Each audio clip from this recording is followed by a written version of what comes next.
Thank you for listening to this episode of Changes Big and Small. This is your host, Lianne. Each week, I interview guests or share research to help you make changes in your own life. This season, the focus is on finding your purpose and making an impact. Today, I'm speaking with Adam Greenberg. What I really enjoyed about talking with Adam was the way that he expressed his thought process as he shared his journey with us. Adam's had some interesting experiences living in multiple countries and cities in the US. Listen to learn more about Adam and to get inspired to make some change in your own life. Adam has an eclectic and fascinating background. He has paved his own non-traditional career path, which has included backpacking and traveling both in the US and abroad for the past 13 years, traveling with intention through work with meaning. He is a proud 2-term alum of Americorps, as well as a recently evacuated Peace Corps volunteer working in rural Zambia the past 2 years.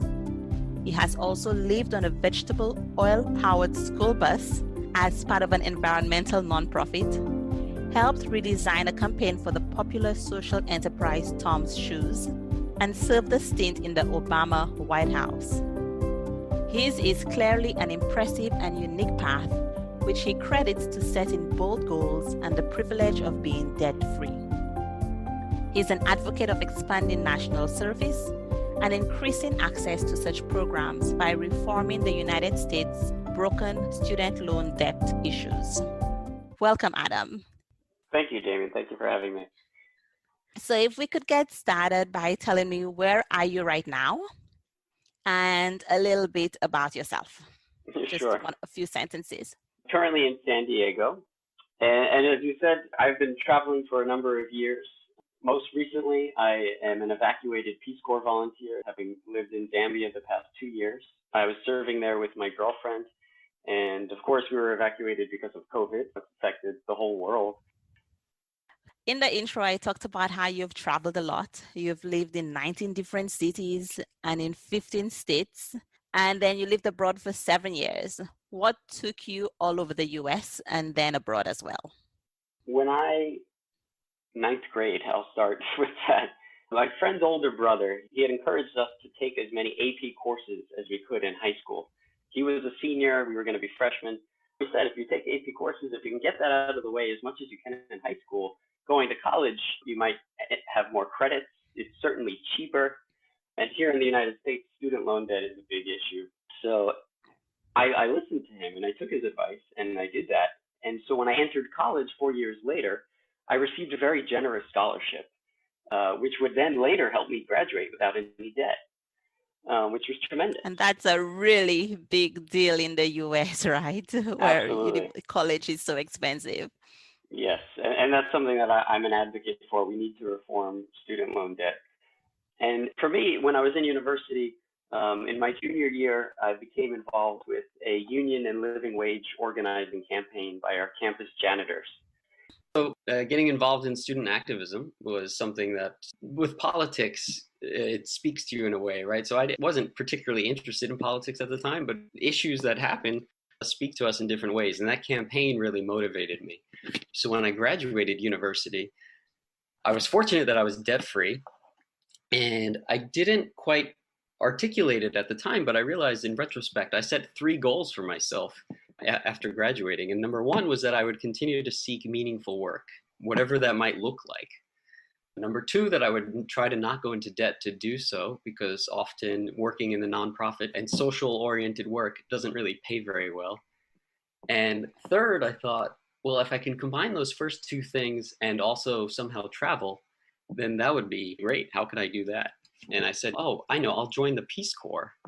And then it was in my research of the Peace Corps that I discovered a program here called Americorps. And I said to myself, before going abroad and working on any projects with communities and doing so alone, I should learn about and travel and serve within my own country first and learn about the issues here. So I decided to join Americorps. I know you have an audience which is from around the world. Your audience might be familiar with the Peace Corps, an international development service program. Americorps is a domestic version of that for working on American issues. Under the umbrella of Americorps, there are programs like City Year and Teach for America, where I know people who've done Teach for America. So there's that. And then there's another program that I did called the National Civilian Community Corps, NCCC. This is a travel-based program for young people, generally ages 18 to 24, but they've just increased the age. And it's a team-based program where you live and work with your team for 10 months, and you travel the United States working on generally 4 different 2-month-long service projects in areas that might be related to disaster relief or education, working in schools as well. After Hurricane Katrina, one of the projects we did was working with Habitat for Humanity, rebuilding homes. So this was an incredible program, and it really set me off on my path through my 20s. And I've continued to seek work that I found meaningful in this area. So when you talk about meaningful work, what does that mean to you in particular? What are you looking for? That's the thing with meaningful work. It can look like many different things for each of us at different points in our life. I've been fortunate that the work that I've done has had a lot of variety, but being able to take meaning from whatever it is, whether it even be something that you might consider mundane, if you can see the value in what you're doing, then that's meaning. And so I've been fortunate that I've done a variety of things that I've tried to be present to and feel like I was contributing somehow. You did Americorps and you've done Peace Corps. So does it have to look like some sort of service? Does it need to have a volunteering or a social component? Or have you defined that at all? Or are you just open? I am open. It has in my path looked like various forms of service, working with nonprofits, working on political issues, social issues. You know, volunteering is a privilege. Being able to volunteer, you know, being debt-free and then finding myself able to volunteer, that's a tremendous privilege. So one of the things that I'm passionate about now is, as I said earlier, how do we make this more accessible for more people? From different backgrounds, and student debt is a big part of that. Systemic racism in the United States is a big part of that as well. I think that kind of links to finding your purpose also. For each person, finding what their purpose is. I think that for each of us, part of our purpose in this world is to find some way to contribute to it. And so maybe that is defined as doing some work that we could call meaningful work. How do you think about the relationship between life's purpose? And I know that can change over time, right? It might be something different today than it will be 10 years from now or than it was 10 years ago. How do you think about the concept of finding your purpose, living your purpose? Yeah, for many people, I would think that to connect your life's purpose to the work that we do, I mean, how we spend our time and we spend our days, often it is composed of work. Finding purpose through life, there's work, of course, and you hope it's meaningful, but then there's also other aspects of life that give us purpose, and that's the relationships that we have. That's being a key one, and finding ways to enjoy our time. I sometimes hear people talk about the different buckets that you need to make sure are full, are complete in your life, and that at different times you could set different priorities to different things. So sometimes people talk about faith, or family, or relationships, work. Do you think it's possible to achieve balance? When I think of balance, I think of everything in moderation, and that includes prioritizing. As we progress in our careers very often, I think it's easy to think that we need to increase our lifestyle, or it's natural for people to increase their lifestyle. And part of what's helpful in creating balance in how much free time you have for yourself, for your family, something that I've recognized in relation to that through traveling a lot. You know, I've been living the past decade with less stuff than can fit in 2 suitcases. So I've become a bit of a minimalist in terms of physical things. And for me, I recognize, you know, there's a Buddhist truism that one key to happiness is not to acquire more, but to desire less. And so as we advance in our careers, if you want to seek work-life balance, then also being mindful of lifestyle creep and keeping your expenses low whilst continuing to save money and prioritizing where you spend money, where you spend your time, who you're spending your time with. If you can do those things that you find meaningful and that maybe don't necessarily cost a lot of money, then you can find balance in maybe less physical stuff, less clutter.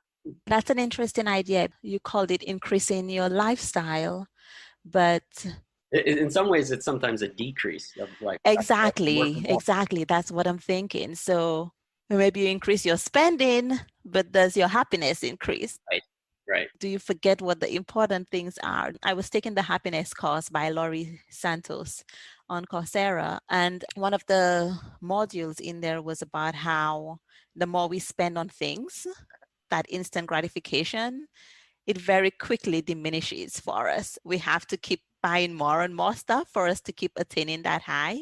Right. Whereas if we have experiences with people, if we don't look for that temporary moment of excitement that you can get from spending money, we can actually create some more sustainable and some more enduring joy and happiness. So yeah, it's kind of the same idea. Yeah, exactly. Spending money on experiences is a true value, I think.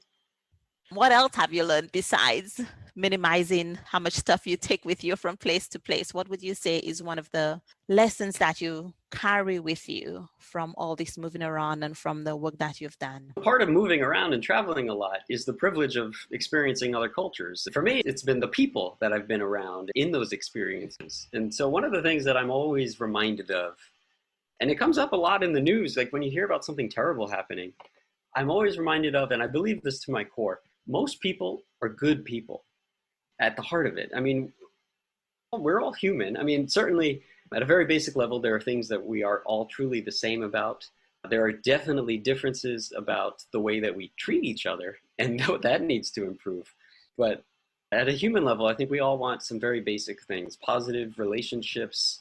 I think meaningful work for many might be also in that category.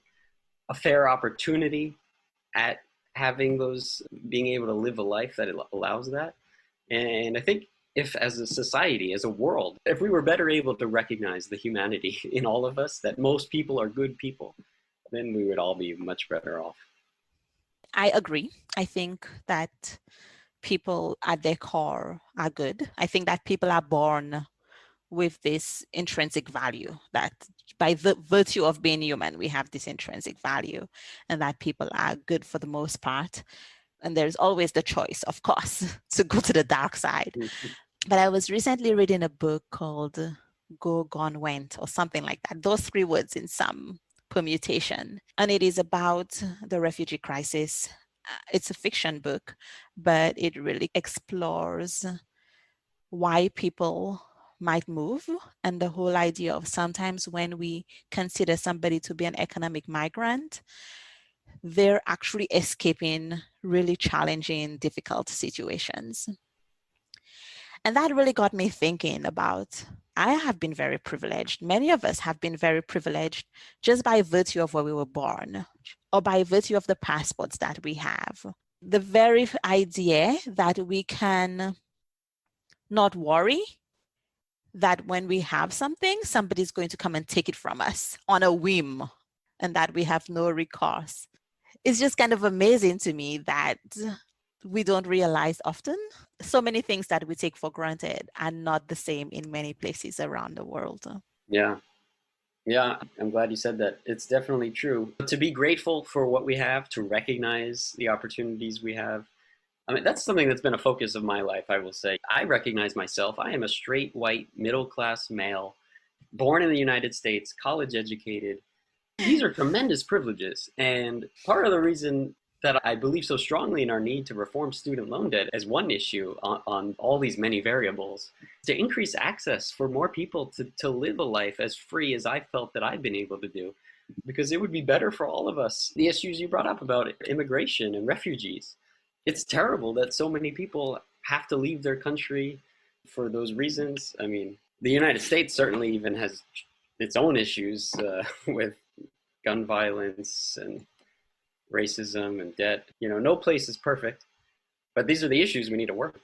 When I went to university in Canada and I live in Europe, to many of us who are not American, who do not go to school in America, it's mind-blowing, Mm-hmm. the cost of education. When I was doing my master's, I considered going to an American university. I considered it for a nanosecond. Mm. And then I thought, okay, I'm a teacher. How much debt am I really going to amass? And how long will it take me to pay that off when I can go to university in Canada and basically pay it off from my savings? So in the end, it was a non-question. But Sure. There are places where the degree you get where you go to school does matter for certain professions and for Mm-hmm. certain networking opportunities. And it's amazing that there really is that barrier for a lot of people. Right. When I hear you tell that story, what I'm hearing is that we lost out. We as Americans lose out in many ways. Like to have intelligent people from a diverse background, to have students from all over come to the US, that would be a value for us as well as a country to increase the diversity of people here. For a while, the United States had a program of allowing students for university, but then immediately ending their visa and kicking them out. And so you might also wonder, like, why would we educate students and then immediately, instead of offering them jobs and encouragement to build a life in the US, we kick them out, send them back to another country, and then their great work ends up becoming competitive to the businesses of the US. So in one way, we lose out in that regard by continuing to have high costs. And also mentioned famous schools. Yeah, maybe the US has some famous schools, but we're both fans of Seth Godin. You're probably familiar with his riff on the difference between a famous school and a good school. It's important to acknowledge that just because a school has a name doesn't mean it's a good school. The internet has changed the way we can learn about anything. So the value of education in the traditional sense, it's all changing. Well, he did recently riff on his Akimbo podcast about there are still places where your resume won't get past the first round if you don't have certain of the, I mean, maybe we don't want to work there. Right. If your goal is to work there, then that does put a certain requirement. That's interesting when you bring up the whole idea of culture and diversity, because if companies are choosing from such a limited pool, then that explains some of the problems that we are seeing within our society, where the conversations that need to happen are not happening, and the problems persist, and the structural biases persist because there's nobody questioning in certain offices. Right. Where there's aspects of systemic racism, certainly, and also gender bias, where CEOs tend to be mostly white men, very small percentage of women, and then certainly even less of people of color. So, yeah, we all lose out when it's like that. I guess the one good thing, it's kind of a funny thing to say, this is a good thing, because, well, it takes away people's choice if people did want to stay in the US. But I guess in some ways, it's good if people go to a place where they can be of value to helping build other communities. So there are pros and cons, but it is nice when people do have choices. Yeah. And to me, that sounds like you're hitting on exactly it. It's about having the opportunity, the access to make your own choice. That's freedom. You mentioned earlier about often when people choose to do development work, this is not necessarily the most lucrative job. I mean, of course, there are some big organizations where it could be lucrative. It's one of those things that's a bit of a conundrum to me. Because on the one hand, if you want to be able to support having volunteers, you need a structure that volunteers can slot into. And so that's something that bigger organizations have the frameworks to allow this.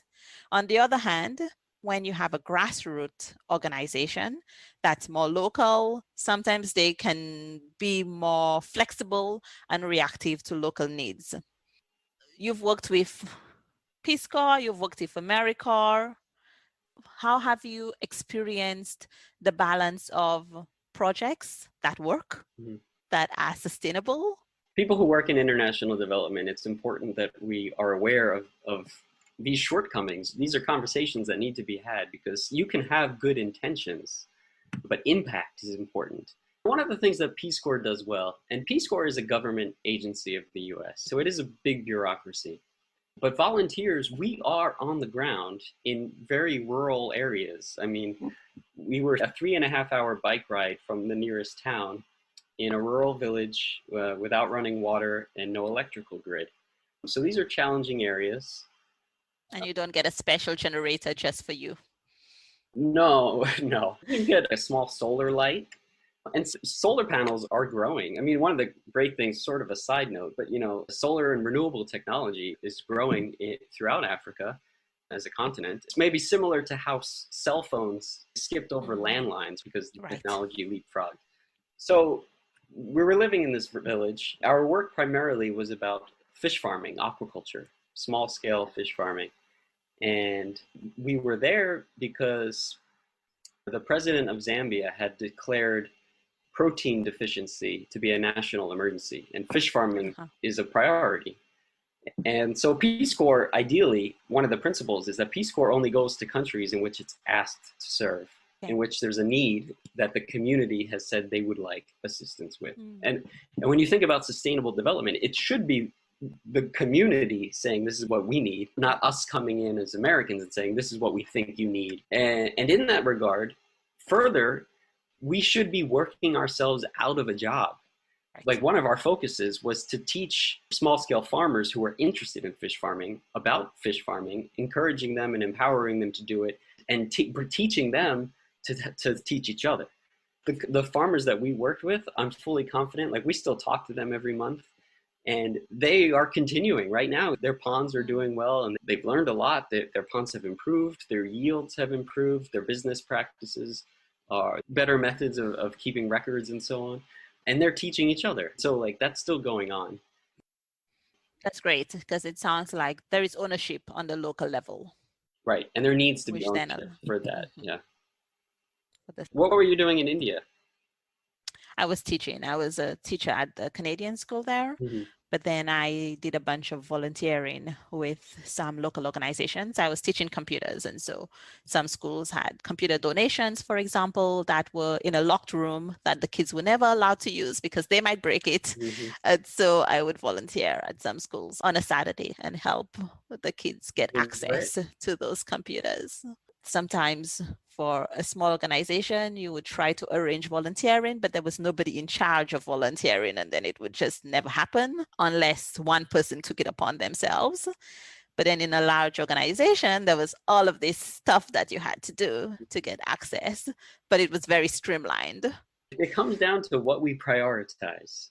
And sometimes in a lot of organizations, volunteering and volunteers is something that gets left behind, or it's like if somebody wants to pick it up, because as a society we value money, and so that drives a lot of the decisions. So when you talk about volunteering, there's the good intentions and social impact, or the interest in social impact, but very often we're a capitalist world, and money drives a lot of those factors that allocate where we prioritize our resources, and that's how communities that have good intentions get left behind. Well, one of the most recent volunteer activities I did in India was actually through my previous school here in Czech Republic. We worked with Teach for India. And one of the conversations that we had was about, we want to make sure that we're not in a position of imbalance in the power dynamic. It's not, we're bringing all of this knowledge to you because we have everything to offer, and finding ways so that there could be some reciprocity within this process. And I imagine that this is a big component of volunteer work as well. How do you make sure that it's not just a giver-taker role or the white savior role, or even more conscious dynamics to consider? There's been some criticisms even of some social companies because, for example, maybe by providing resources to a local community, some of the local businesses might be put out of business, like their repair services aren't needed anymore. So how do you think about this activism and the power dynamics that can play out in volunteering, or how have you seen them play out? I was involved with Tom's Shoes for a while, and Tom's is a company that gets a lot of positive press for, giving a pair of shoes with every pair that's sold. And that's great if you look at the effects of podoconiosis, a disease of the limbs caused by ash in the soil that prevents students from going to school because they don't often have shoes. But an important effect of that, which Tom's had to recognize its role in, is that putting shoemakers out of business? Or how can Tom support shoemakers in a community that, like, if you give a lot of shoes to an area, well, now people aren't buying shoes, right? So one of the ways that Tom's has tried to address that has been hiring and making shoes in the country where they're given. But it's an important conversation to be had. And those are the effects that need to be considered when you have a well-intentioned company. It seems sort of like a transitional, there was traditional capitalism, which might have ignored these social issues. And then now there are companies that are trying to find a way to be sustainable. I mean, the thing with Tom's being a company, a for-profit company, as the founder, Blake, describes it, is that so that it would be sustainable, because if it was a business, then he could continue to provide shoes, right? Right. And people have to make a living. I mean, sure. I'm not completely opposed to the capitalist way. I mean, I don't think that people need to make necessarily billions and billions of dollars, but at the same time, people need to make a living, and there is no, like, I'm not going to shame anybody for making a living. Definitely. And that's where what we were talking about earlier before with balance. Yeah, capitalism works providing resources and being able to move money. Money is an incredible tool for being able to value two different types of goods. It's useful. But as you mentioned, with the difference of making billions and billions of dollars, okay, well, then maybe we're getting into an extreme that disadvantages a lot of other people. You mentioned in one of your posts or before the interview, when we were the interview, that right now is rather challenging for you. What makes it challenging? This is a time of reflection for me. I think it's a time of reflection for many people. I'm fortunate. I'm healthy. My family is healthy. I have some savings. So I don't feel a lot of pressure and hardship that a lot of people are going through. In the reflection I'm doing, what's next for me is what I'm figuring out and what that looks like. And what's your process for figuring that out? Well, so as you might have gathered, I have a lot of hobbies and projects and things that I'm often working on. I've been working as a freelance editor for authors for a while. And so that's something that I enjoy. One of my superpowers, I guess I would say, is being able to find typos. That's one of the questions I was actually going to ask you, is what is your superpower? And you have preempted it and answered that question. Okay. Yeah. Grammatical errors and typos, I see them everywhere since I was very young. And I love reading. So I work as an editor. And I also am exploring other business models. Just to share a little bit about what's been going on for me.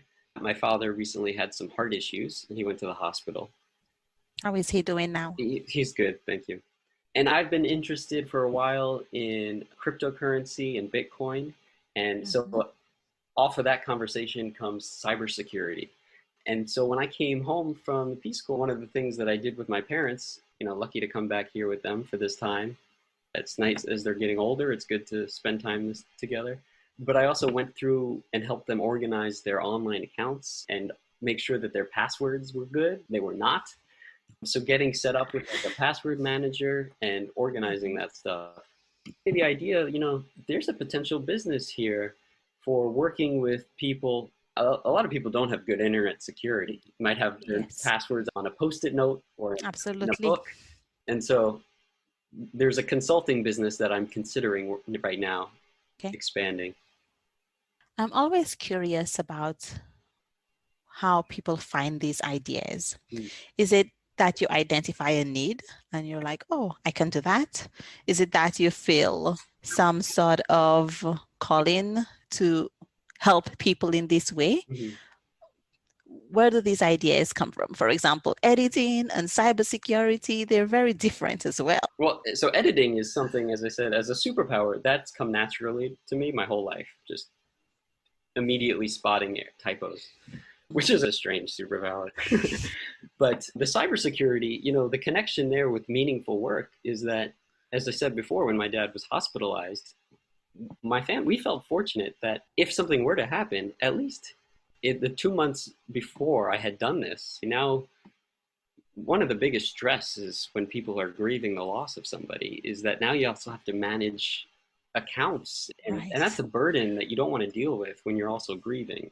So to get all that stuff in order ahead of time is important. So to me, consulting with perhaps older people who could benefit from security and making sure that their things are in order for their family.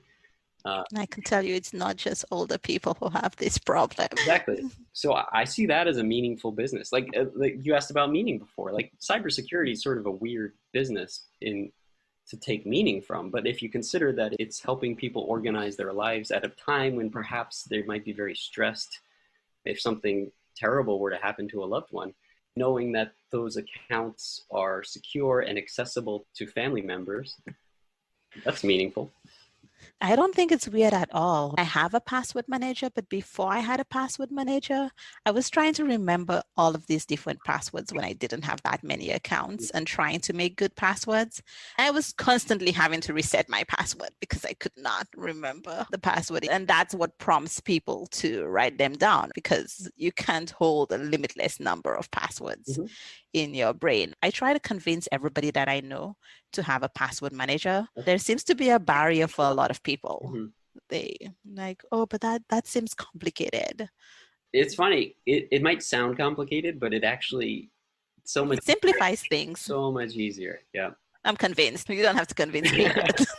Actually, you know what? This connects to, I'm going to ask you, do you have a challenge or an invitation for listeners? Okay, well, I would jump on that train of saying I'd encourage them to look into a password manager for their account services. And if they're interested in learning more about that, on my website, I've created a free guide to walk people through how to do so. And I'm also happy to talk with them about it.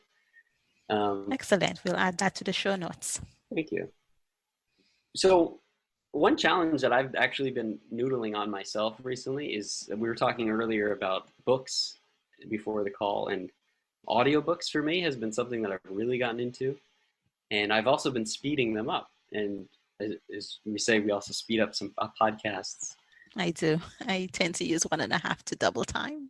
I love it. And I think, if somebody is interested in the efficiency of reading more quickly, I would encourage somebody to challenge themselves to slowly speed up their podcasts and audiobooks and try it out. You'd be amazed at how quickly the brain can process audio over reading. When you're reading traditionally, your eyes are moving left to right, and the scanning takes time. There are some great apps. You might be familiar with the browser extension Spreeder, in which it flashes the words in front of you, allows you to read quicker. People always ask me, doesn't that impede your understanding of the material when it's fast? I don't think so. I guess I could do some testing on n=1, but I do slow things down if I want to take notes sometimes, especially if I'm trying to write down a quote verbatim, because one of my side passion things is to write down quotes that I find to be inspiring and see how I can share those with people and apply them to my life. Yeah, that's a useful way when you can stop it, pause it, slow it down, take notes. That's using the information. With the question you brought up just a moment ago about, does that impede your ability to retain information or your focus? I've found in my own experience that by speeding them up, I'm paying more attention. I've been doing this for 2 years now, and I initially started maybe 1.2x, 1.5, then double, and then I kept pushing up 2.5x. I plateaued there for like 6 months at 2.5, and then I kept going up towards 3. And now I listen at about 3.2 often. But it depends on the narrator. It depends on, if it's nonfiction, I can listen more to nonfiction and fact-based stuff quicker. If it's a fiction story, maybe you want to slow it down and pay more attention to the narration. Yeah, I've noticed that there are some people, I don't know if it's accent or if it's the pace or the intonation of the voice or what it is, but there are some people that I have trouble following when it's double time. And one of the things I'm trying to do right now is listen to more podcasts that is not North American centric, because there are too many podcasts in my app that are only North American. And so I have a few British podcasts, and I find that my ears are not yet Yeah. sharp enough to go at double time. BBC has some great documentary podcasts. Yeah. They do, yeah. Adam, our time is coming to a close. As we finish our chat today, is there anything else that you would like to share with listeners? Where can they find you? Anything else that's on your mind?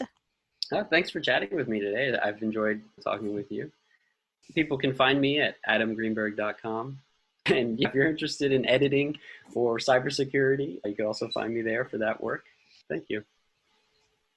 And all of those links will be in the show notes along with Adam's social media links as well. Thank you so much. No, thank you. Thank you for joining me for this episode of Changes Big and Small. I appreciate you tuning in each week. Wherever you're listening, it would be great if you would leave some feedback or a review. That helps other people find the podcast. If you know someone, a friend, or a family member who you think would enjoy listening to this episode, please share it with them. As always, remember, change begins with one small step. Have a great week.